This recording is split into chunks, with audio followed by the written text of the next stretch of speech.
ಶ್ರೀಕಾಂತ್ ಪೂಜಾರಿಗೆ ಜಾಮೀನು ಹಿನ್ನೆಲೆಯಲ್ಲಿ ಇಂದು ಬೆಳಗ್ಗೆ ಶ್ರೀಕಾಂತ್ ಜೈಲಿನಿಂದ ಬಿಡುಗಡೆ ಆಗುವಂತಹ ಸಾಧ್ಯತೆ ಇದೆ.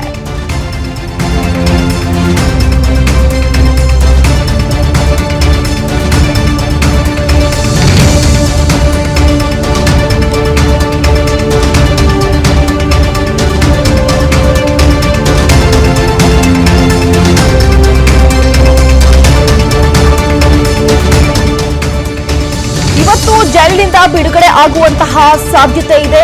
ಕೆಲ ಕಂಡೀಷನ್ಗಳನ್ನ ಕೂಡ ಹಾಕಲಾಗಿದೆ. ಜಾಮೀನು ನೀಡಿರುವ ಕೋರ್ಟ್ ಇಬ್ಬರು ವ್ಯಕ್ತಿಗಳ ಶ್ಯೂರಿಟಿ, 1 ಲಕ್ಷ ಭದ್ರತಾ ಬಾಂಡ್ ಪೊಲೀಸರು ಕರೆತಂದಾಗ ವಿಚಾರಣೆಗೆ ಹಾಜರಾಗಬೇಕು ಅನ್ನುವಂತಹ ಕಂಡೀಷನ್ಗಳನ್ನ ಹಾಕಲಾಗಿದೆ. ಜಿಲ್ಲೆ ತೊರೆಯಬಾರದು ಅಂತ ಕೂಡ ಕಂಡೀಷನ್ ಅನ್ನು ಹಾಕಲಾಗಿದೆ. 1ನೇ ಹೆಚ್ಚುವರಿ ಜಿಲ್ಲಾ ಸತ್ರ ನ್ಯಾಯಾಲಯದಿಂದ ಈ ಆದೇಶವನ್ನ ಹೊರಡಿಸಲಾಗಿದೆ. ಬೇಲ್ ಪ್ರೊಸೀಜರ್ ಮುಗಿದ ನಂತರ ಶ್ರೀಕಾಂತ್ಗೆ ಬಿಡುಗಡೆಯ ಭಾಗ್ಯ ದೊರಕ್ತಾ ಇದೆ.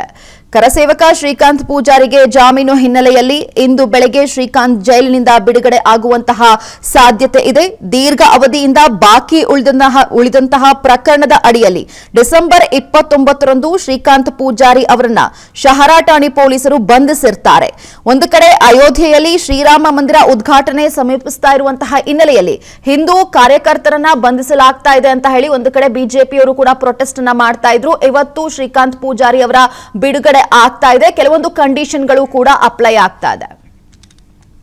ಇದರ ಬಗ್ಗೆ ಮತ್ತಷ್ಟು ಮಾಹಿತಿಯನ್ನ ಕೊಡ್ತಾರೆ ನಮ್ಮ ಪ್ರತಿನಿಧಿ ಪರಶುರಾಮ್. ಈಗ ದೂರವಾಣಿ ಸಂಪರ್ಕಕ್ಕೆ ಸಿಕ್ಕಿದ್ದಾರೆ. ಪರಶುರಾಮ್, ಇವತ್ತು ಬೆಳಿಗ್ಗೆ ಬಿಡುಗಡೆ ಆಗುವಂತಹ ಭಾಗ್ಯ ಸಿಗ್ತಾ ಇದೆ. ಸೊ ಇದ್ರ ಬಗ್ಗೆ ಡೀಟೇಲ್ಸ್ ಕೊಡೋದಾದ್ರೆ ಪರಶುರಾಮ್.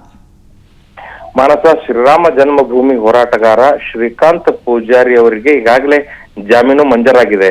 ಹುಬ್ಬಳ್ಳಿಯ ಜೆಎಂಎಫ್ಸಿ ನ್ಯಾಯಾಲಯ ಏನಿದೆ, ಶ್ರೀಕಾಂತ್ ಪೂಜಾರಿ ಅವರಿಗೆ ಜಾಮೀನು ಮಂಜೂರು ಮಾಡಿ ಆದೇಶವನ್ನ ಹೊರಡಿಸಿದೆ.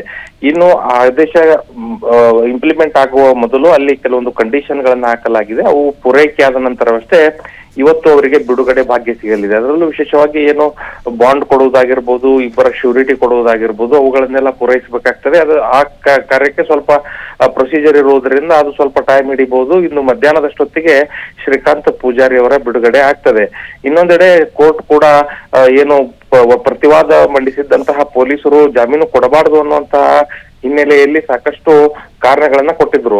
ಅದಕ್ಕಾಗಿಯೇ ಕೋರ್ಟ್ ಕಂಡೀಷನ್ ನಲ್ಲಿ ಹೇಳಿದೆ, ಯಾವುದೇ ಕಾರಣಕ್ಕಾಗಿಯೂ ಕೋರ್ಟ್ ಕರೆದಾಗ ಹಾಜರಾಗಿ ವಿಚಾರಣೆಗೆ ಸಹಕರಿಸಬೇಕು. ಕೋರ್ಟ್ನ ಅನುಮತಿ ಇಲ್ಲದೆ ಜಿಲ್ಲೆಯನ್ನ ತೊರೆಯುವಂತಿಲ್ಲ ಅನ್ನುವಂತಹ ಕಂಡೀಷನ್ ಗಳನ್ನ ಹಾಕಲಾಗಿದೆ ಮತ್ತು ವಿಚಾರಣೆಗೆ ಕಂಪಲ್ಸರಿ ಹಾಜರಾಗಬೇಕು ಅನ್ನುವಂತಹ ಒಂದು ಏನು ಸೂಚನೆಯನ್ನ ಕೂಡ ಕೊಡಲಾಗಿದೆ. ಹೀಗಾಗಿ ಇವತ್ತು ಕೋರ್ಟ್ನ ಕೆಲವೊಂದು ಈ ಬಾಂಡ್ ಮತ್ತು ಶ್ಯೂರಿಟಿ ಇಶ್ಯೂಗಳೇನಿದಾವೆ ಅವುಗಳನ್ನೆಲ್ಲ ಸರಿಪಡಿಸಿಕೊಂಡ ನಂತರವಷ್ಟೇ ಶ್ರೀಕಾಂತ್ ಪೂಜಾರಿಗೆ ಬಿಡುಗಡೆ ಭಾಗ್ಯ ದೊರಕಲಿದೆ. ಪರಶುರಾಮ್, ನಿಮ್ಮೆಲ್ಲ ಡೀಟೇಲ್ಸ್ಗಾಗಿ. ಅನುಕ್ಷಣದ ಸುದ್ದಿಗಳಿಗಾಗಿ ವಿಸ್ತಾರ ನ್ಯೂಸ್ ಯೂಟ್ಯೂಬ್ ಚಾನೆಲ್ ಸಬ್ಸ್ಕ್ರೈಬ್ ಮಾಡಿ. ಹೊಸ ಸುದ್ದಿಗಳ ನೋಟಿಫಿಕೇಶನ್ಗಾಗಿ ಬೆಲ್ ಐಕಾನ್ ಕ್ಲಿಕ್ ಮಾಡಿ. ಲೇಟೆಸ್ಟ್ ಅಪ್ಡೇಟ್ಸ್ಗಾಗಿ www.vistaranews.com ವೆಬ್ಸೈಟ್ಗೆ ವಿಸಿಟ್ ಮಾಡಿ.